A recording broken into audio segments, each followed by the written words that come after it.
नमस्कार शेतकरी बांधवांनो, ज्ञानगंगा चॅनलमध्ये आपले मनापासून स्वागत आहे. गेल्या 1.5 महिन्यापासून राज्यातील अनेक भागात पावसाने ओढ दिल्यामुळे शेतकऱ्याची चिंता वाढली होती.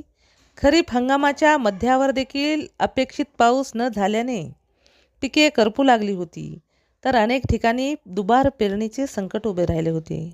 मात्र आता बंगालच्या उपसागरात निर्माण झालेली अनुकूल हवामान प्रणाली आणि वाढलेली आर्द्रता यामुळे महाराष्ट्रात पुन्हा एकदा पावसाचे पोषक वातावरण तयार झाले आहे. घाट माथ्यासह मराठवाडा आणि विदर्भात देखील पावसाचा जोर वाढण्याची शक्यता हवामान विभागाने व्यक्त केली आहे. हवामान विभागाच्या माहितीनुसार बंगालच्या उपसागरात चक्राकार वाऱ्याची स्थिती सक्रिय झाली आहे. त्याचबरोबर अरबी समुद्रातील वाऱ्याचा वेग वाढल्याने राज्यभरातील पावसासाठी अनुकूल परिस्थिती निर्माण झाली आहे. यामुळे मध्य महाराष्ट्र, मराठवाडा, विदर्भात पुढील 2 दिवस विजेच्या कडकडाटासह पावसाचा अंदाज वर्तवण्यात आला आहे.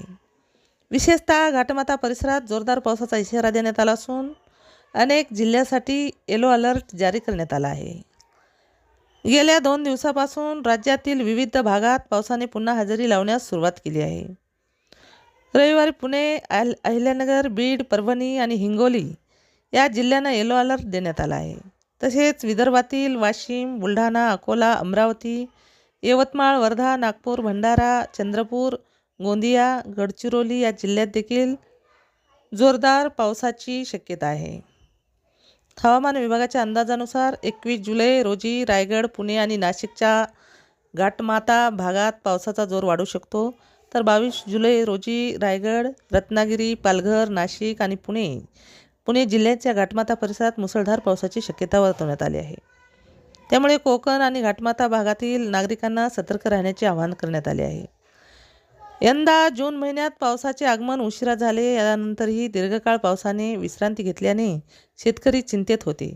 धरणातील पाणीसाठाही अपेक्षेपेक्षा कमी असल्याने अनेक भागात पाणी टंचाईची भीती व्यक्त केली जात होती. मात्र आता पावसाची पुनरागमनाची चिन्हे दिसू लागल्याने शेतकऱ्यांना मोठा दिलासा मिळाला आहे. दरम्यान परभणी जिल्ह्यात तब्बल 20 दिवसाच्या विश्रांतीनंतर दमदार पावसाने हजेरी लावली आहे. परभणी शहरासह जिल्ह्यातील अनेक भागात झालेल्या समाधानकारक पावसामुळे सोयाबीन, कापूस आणि इतर पिकांना नवसंजीवनी मिळण्याची आशा निर्माण झाली आहे. गेल्या काही आठवड्यापासून पाण्याअभावी करपू लागलेली पिके आता सावरण्याची शक्यता असून शेतकऱ्याच्या चेहऱ्यावर पुन्हा समाधान झळकू लागले आहे. एकूणच जवळपास 3 आठवड्याच्या प्रतीक्षेनंतर राज्यात पुन्हा पावसासाठी पोषक वातावरण तयार झाले आहे.